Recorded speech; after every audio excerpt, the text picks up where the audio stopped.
आपका सर कहना है कि मैं साबित कर सकता हूँ कि खान साहब पर जितने भी केसेस बने हैं ये झूठे हैं और मैं इनको गलत साबित कर सकता हूँ, तो फिर आप ये केसेस क्यों नहीं लेते, या वो आपको क्यों नहीं अपने वकील के तौर पे लेते? जब नवाज शरीफ साहब ने भी आपको लिया, जब इफ्तिखार चौधरी ने भी आपको लिया, हर किसी को जब मुश्किल पड़ती है तो वो एतजाज़ एहसन साहब का दरवाज़ा खटखटाते हैं, तो पीटीआई ने क्यों नहीं खटखटाया जी? नहीं, पीटीआई ने बिल्कुल खटखटाया, बल्कि इमरान की तो बड़ी ख्वाहिश रही है कि मैं पीटीआई में जाऊं। केसेस करने का अब मेरी 80 साल उम्र है और मेरे डॉक्टर्स ने मुझे ये हिदायत की हुई है कि एक्साइटमेंट आपने नहीं लेनी। अभी आपके प्रोग्राम में भी आपने नोटिस किया होगा, आपके नाज़रीन ने भी किया होगा यकीनन, कि मेरा इस दौरानिए जो दवाई है उसका असर कम होता गया। तो वो मुझे बड़ी सख्ती से मना किया, वरना मैं इस बेहतर सूरत होती तो मैं ज़रूर करता, क्योंकि मैं समझता हूँ एक एक जुमले में उसकी बेगुनाही आप देख लें। साइफ़र को मैं कहता हूँ सिफर है। साइफ़र को पहले दिन से मैंने देखा, मैंने कहा ये सिफर है। क्यों सिफर है? साइफ़र को हर केस को आप देखें एक बुनियादी हकीकत के नज़र में, एक बुनियादी कॉन्टेक्स्ट में देखना चाहिए। साइफ़र सिफर है। दूसरा केस उस पर जो चलाया इद्दत वाला, और जिनमें सज़ा दी उसकी इलेक्शन से 8 फरवरी से 2-4 दिन पहले, वो तो शर्म आनी चाहिए उसको जिसने वो केस बताया, शर्म आनी चाहिए।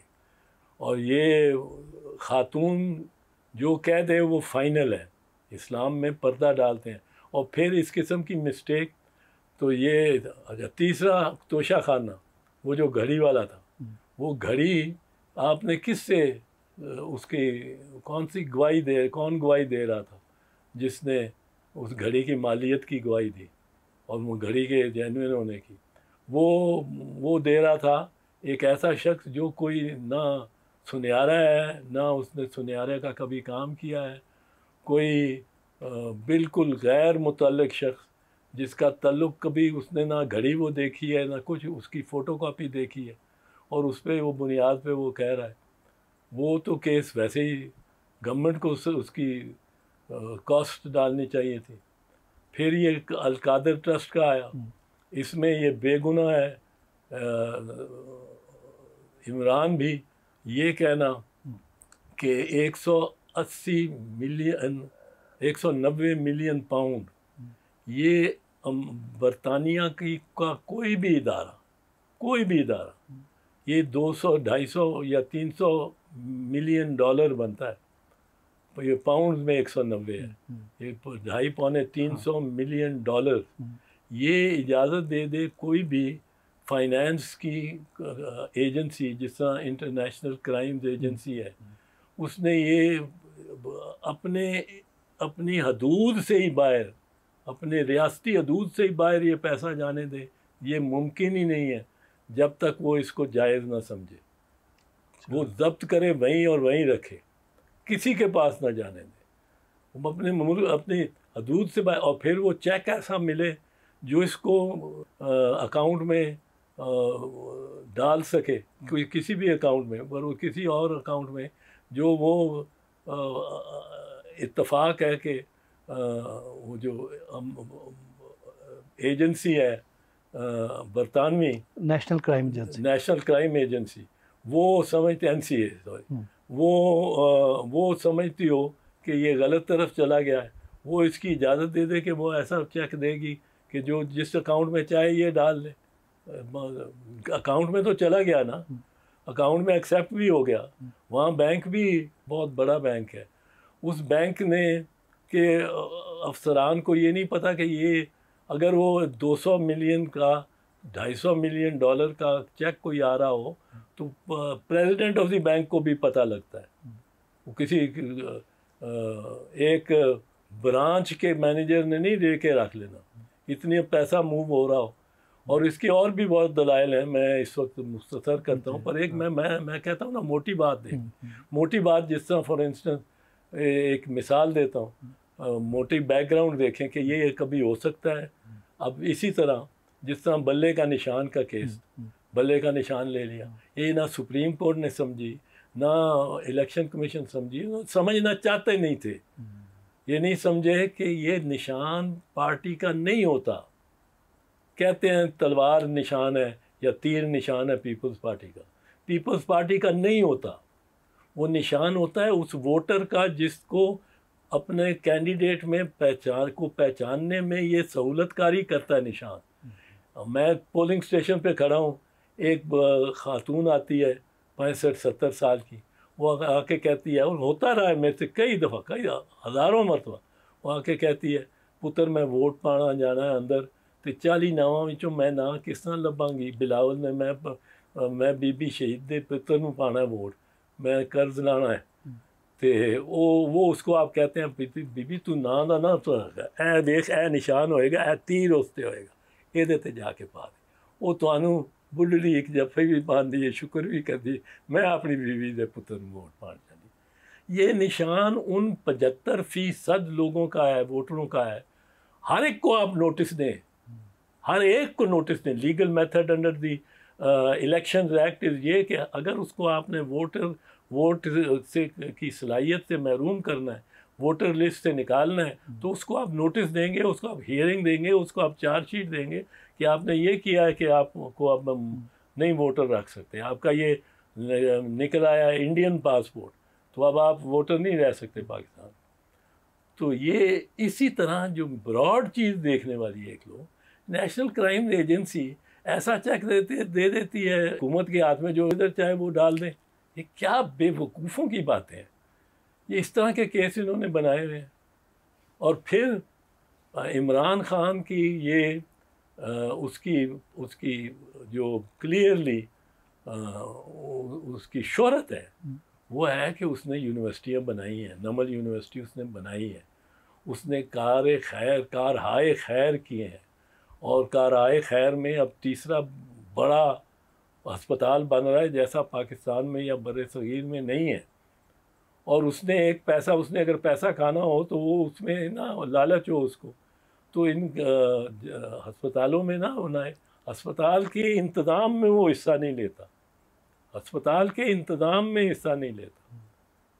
वहाँ यहाँ डॉक्टर फैसल सुल्तान बड़ा अच्छा डॉक्टर है, वो चलाता है, और वो कोई ऑर्डर नहीं लेता इमरान से, ना इमरान ऑर्डर देता है। ये इस तरह के काम किसने किए हैं? और उसको आप लगा दें कि उसने अलकादिर ट्रस्ट में इतनी ज़मीन ले ली है, और उसके एवज़ उसने उसको 190 मिलियन डॉलर्स का अतिया कर दिया। वो 190 मिलियन डॉलर ऐसे चेक नेशनल क्राइम एजेंसी ने जारी क्यों करना था, जिसको जिधर चाहे जमा करा दे। सर ये जो इतने बड़े बड़े कानूनदान हैं, लतीफ़ खोसा साहब हैं, बैरिस्टर अली ज़फ़र हैं, राजा सलमान अकरम है, सलमान सफदर हैं, और बल्कि हामिद ख़ान हैं, बैरिस्टर गौहर हैं, अब ये इतने बड़े बड़े वकील, तो फिर ये क्या उनका केस सही तरह नहीं लड़ रहे? क्या वजह है कि खान साहब को वहाँ पे उनके केस ख़त्म क्यों नहीं करवा पा रहे? उसकी से एक बड़ी सीधी सी बात है, बड़ी सिंपल। जिसने निशान, वो सोचा ही नहीं कि निशान की बात नहीं है, पार्टी का निशान ही नहीं होता। निशान जिसका होता है उसको बुलाओ, उसको पूछो। वो आप 3 करोड़ लोगों को बुलाओ ना, 75% जो वोट जिन्होंने दिया हुए उनको बुलाओ, उनके एक एक से पूछो। ये जजेस जो हैं, इन जजेस का तो कोई मुकाबला करना बड़ा मुश्किल था। सर ये जो 9 मई के केसेस में जो फैसले आए हैं, जिसमें यास्मीन राशिद साहिबा, महमूदुर रशीद, तो ये इन फैसलों को आप किस नज़र से देखते हैं? क्या ये हाई कोर्ट में कायम रह पाएंगे फैसले अपील में? ये तो तहसीलदार की अदालत में भी अगर उसको मजाज कर दिया जाए तो नहीं चल सकते। हाई कोर्ट तो बहुत बड़ी चीज़ है। ये तो ऐसे फैसले हैं जिनके कोई रिकॉर्ड का हमें पता ही नहीं है, जिनमें अब यास्मीन राशिद की तो वीडियो चलती रही है और किसी ने उसको डिनाई नहीं किया कि वो रोक रही है लोगों को अंदर जाने, रोक रही है, वो लाउड स्पीकर पे लगी हुई है कि नहीं जाना अंदर, हमने नहीं जाना, बाहर आओ, वापस आओ, वापस आओ। अब उसको 10 साल सज़ा कर दी है। उसका गुनाह ये है कि उसने मियाँ नवाज शरीफ के ख़िलाफ़ 1,21,000 वोट लिए थे और मियाँ नवाज शरीफ ने 13,000 लिए। अब ये उसका गुनाह था। ये जो बैरिस्टर गौहर खान है, क्या ये आपने रिकमेंड किए थे खान साहब को, जिनको वो फिर बतौर चेयरमैन उन्होंने नामजद किया? गौहर खान, बिल्कुल। मेरे साथ गौहर खान ने 20 साल, तकरीबन शायद 22 साल काम किया है। और मेरे जो सीनियर पार्टनर थे इस्लामाबाद के दफ्तर में, वो गौहर ही थे। और मेरे बड़े करीब भी, इन्होंने लॉयर्स मूवमेंट में भी बड़े करीब रहे साथ साथ। आप देखते होंगे कि अगर आप अब नोटिस करेंगे, क्योंकि अब वो मारूफ हो गए, तो जो लॉन्ग मार्च की या लॉयर्स मूवमेंट की जितनी तस्वीरें चीफ जस्टिस की छपी होंगी, उनके साथ गौहर खान का भी, क्योंकि इनको हमने उनकी तकारीर के लिखने और इस पर लगाया हुआ था। बड़ी सेंसिटिव ड्यूटी दी हुई थी और बहुत अच्छी तरह उन्होंने निभाई। और आज भी मैं समझता हूँ कि पाकिस्तान में शायद इस नौजवान जितना कानून कोई जानता ना हो। अब कानून को अदा कर लेना, उसको इस्तेमाल कर लेना, वो भी एक फ़न है, अलहदा फ़न है। मेरा उतना बिल्कुल इल्म नहीं है कानून का जितना गौहर खान का है। पर शायद मैं उसको, अब खैर मैं उसकी सीनियरिटी का नहीं हूँ, बहुत ज़्यादा सीनियर हूँ तो ज़रा ज़्यादा लिहाज कर देती हैं अदालतें, उसके लेवल पे ज़रा लिहाज नहीं करती। पर वो he knows more law than I think any lawyer in Pakistan. But उसको किस तरह इस्तेमाल करना है और क्या है, वो जो आर्ट है उसमें इतनी सलाहियत नहीं है। But he is a very honest person, ये मैं बताऊँ, इंतहाई ऑनेस्ट। वो तो 5 वक्त की नमाज़ें पढ़ता है, बहुत असासा है। और इमरान, मेरी तो मुलाकात नहीं हुई, बराह रास्त बात भी नहीं हुई, पर मुझे मालूम है कि वो जब भी आता है ना, गौर को निकाल देंगे। वो इमरान ही उसको रखे हुए हैं। और